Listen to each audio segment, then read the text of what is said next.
Welcome back to Real Estate Mindset. Today's video is going to be absolutely bonkers. Now, the data is in, and right now we have the fastest price crash in history.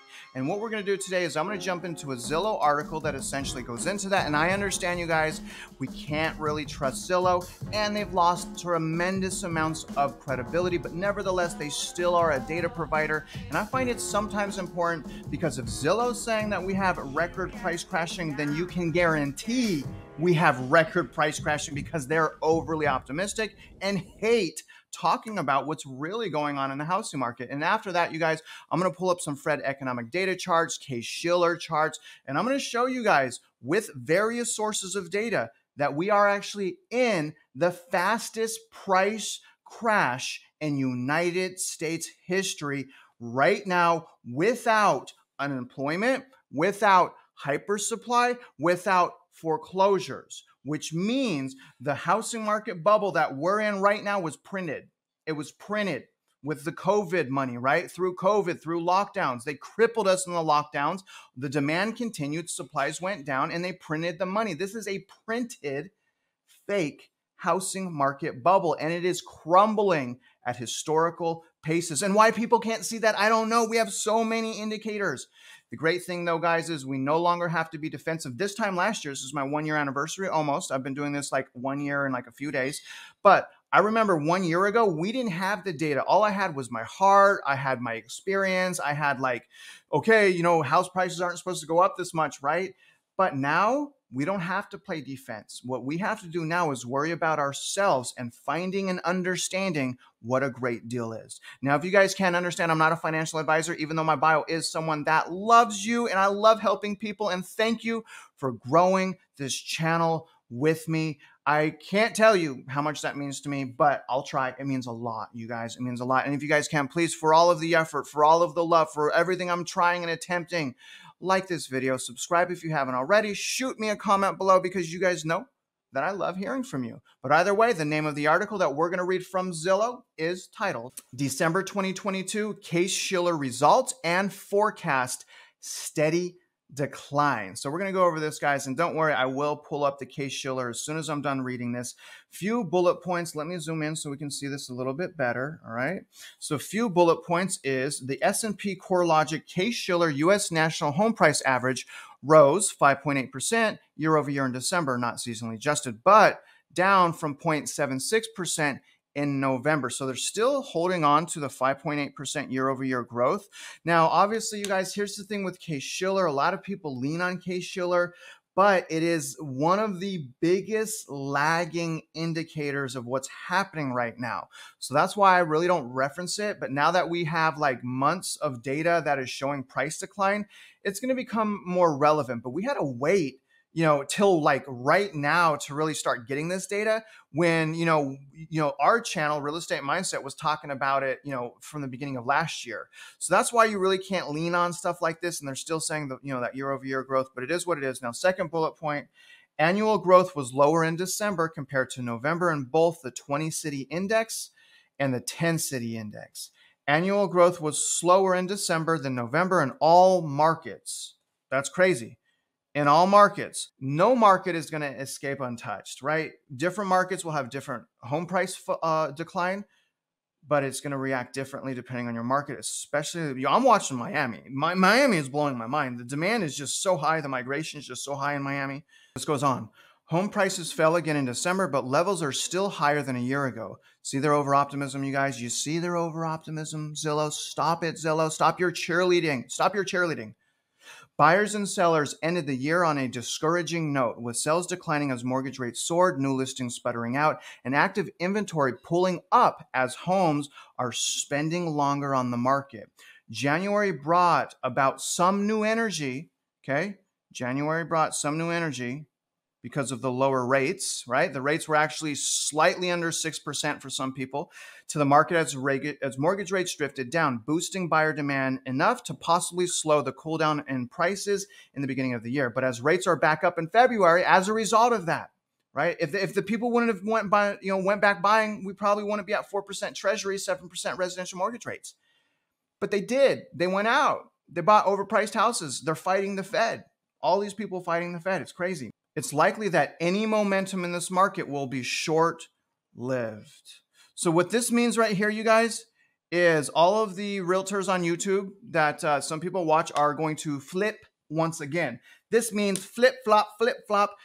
So we're going to start seeing realtor channels come out with the housing market is crashing videos that want to get your business because they want you to trust them and they want your leads and they want your business. And that is why I'm not representing anyone. It's more important to me, the trust and the credibility, than making a quick dollar. I'm not just, well, it's a lot of money in real estate, but regardless, you guys see my point? So watch and mark my words. You guys are going to start seeing these realtors flip once again. But remember this, they're glorified cheerleaders, as evident in the flip-flopping and the lead generation, right? And they're supposed to be cheerleaders.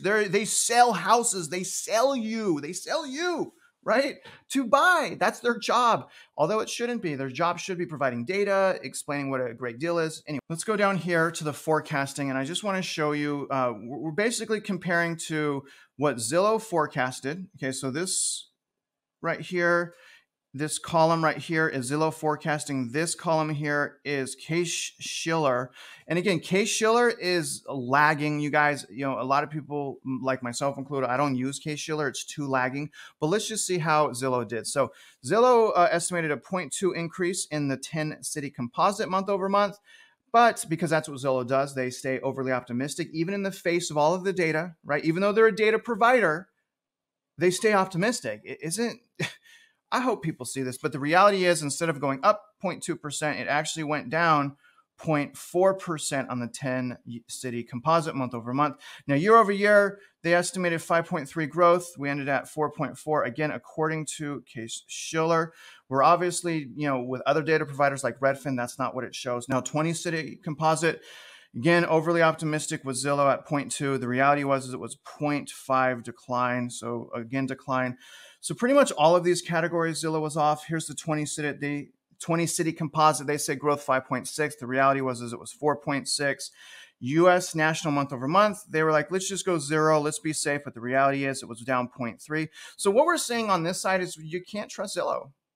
We just can't trust Zillow. Zillow is just cheerleading. They're a glorified cheerleader with data influence. And that's dangerous. They have data influence, interactive charts, and people love that stuff. But the problem is they're cheerleading people because they need to generate leads, right? I hope you guys see that. U.S. national year over year, they said 6.4, ended 5.8. So again, you can't trust them. You really cannot trust Zillow. All right, guys, so here's the case Shiller. And really what I want to point out here is this is the last decline right here, okay? This is basically the last decline right here. It kind of balanced out right here. So about 3 years of decline. I just want to point out we had 3 years decline and 3 years recovery.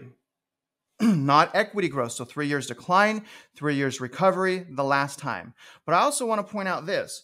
Look at the steepness of the decline. All right. Do y'all see that?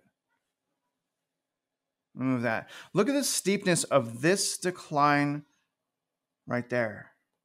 This decline that we're experiencing right now, if you look at this steepness, again, let me zoom in. Okay. If you looked at the trajectory, this decline here is historic. We've never had this type of decline in the history of the United States. So if you're talking to people with the narrative that everything's going to be okay, ask them, what about the historical price decline on multiple data sources and multiple data points? How do you explain that? And the thing is, guys, they won't accurately be able to explain that because most, these people don't care. They don't care to learn. What do they care about? The profit. They care about making money, right? They have to sell. And that's the reality of the situation. But that's case Shiller. All right. So now we're going to take a look at the median sales price of existing homes according to Fred. Okay.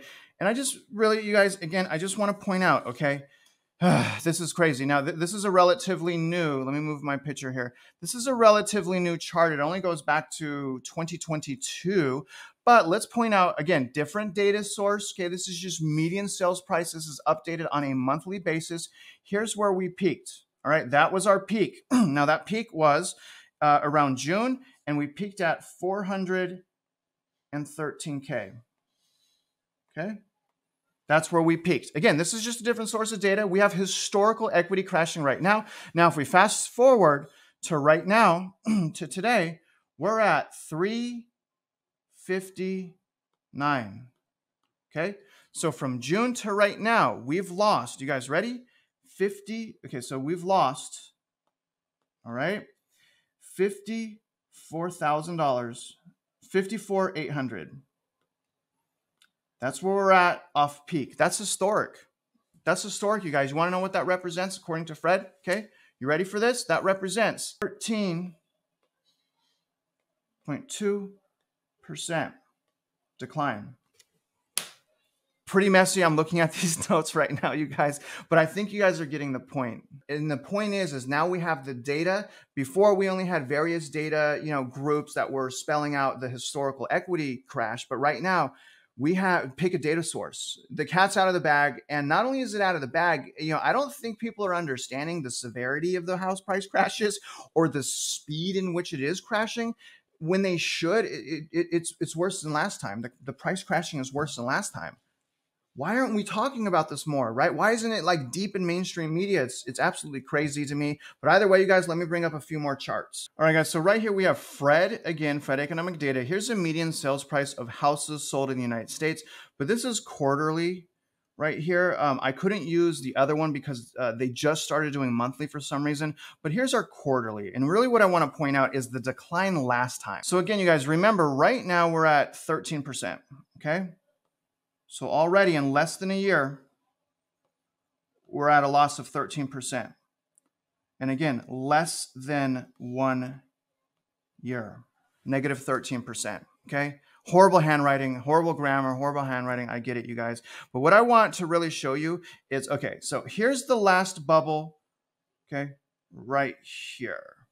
So from basically right here, you guys, to let's say about right here, was the last, bubble and crash. All right. So in that pocket was the last bubble and crash. And I just want to point out the first year. So if we start right here at peak, okay. So in 2007, year one, the decline was only 7.3% in year one. Now in year two, which is 2018, the decline was 4.8%. Okay. Again, according to this data right here. So year one, 7.3 negative, year two, 4.8% negative. Yet right now we have a over 13% drop in less than 1 year. Do y'all see what's going on here? It's not real. It's not real. That's why we're crashing so quickly, and everyone is apparently blindsided. Everyone's like, it cannot crash. It's not like 2008. There's no foreclosures. There's no unemployment. There's not enough supplies. But the problem is, you guys, it can crash, and it is already without those things. So if we have any of those things, understand this crash could be way worse than the last one because we don't even have black swan events. We don't even have the unemployment, foreclosure, and any of that. We don't even have the hypersupply. And we have a record house price crash going on right now. The narratives out there in mainstream media, you guys, the narratives on YouTube with these realtor channels, and I'm not trying to knock them, but I am knocking the ones that are getting paid off of leading you off of a cliff, right? And the flip-flopping, you guys, I want you to pay attention to these flip-floppers. I want you to pay attention how they just switch their narrative with no care. So 1 minute they say it's a horrible time to buy. 2 weeks later they say it's the best time to buy. And if you don't buy now, it's going to be more unaffordable. And the problem with doing that is you're locked into your house the next 10 years. So probably the next 10 years. I'm just guessing it may not be 10 years, but if you buy right now or you bought in the last year, you're trapped. You're stuck for years and years and years. And if you need to sell, if you need to move, what are you going to do if you can't? What are you going to do if you can't sell your house? What are you going to do if you can't rent it? What's going to happen? You guys are stuck. You're not free anymore. You're bound to your mortgage payment. You're chained to your house. And that happened to me, and I lost everything, and it wasn't a good thing. And I got to watch for 9 years. I was depressed for 9 years. I watched other people become rich while I was forced on timeout because of my bad decisions. And I don't want you guys to make bad decisions. And really, that's my point, you guys. But other than that, I really appreciate you guys following along with me on my journey. If you are out there investing in real estate, you guys know I do wish you luck, and I hope you win.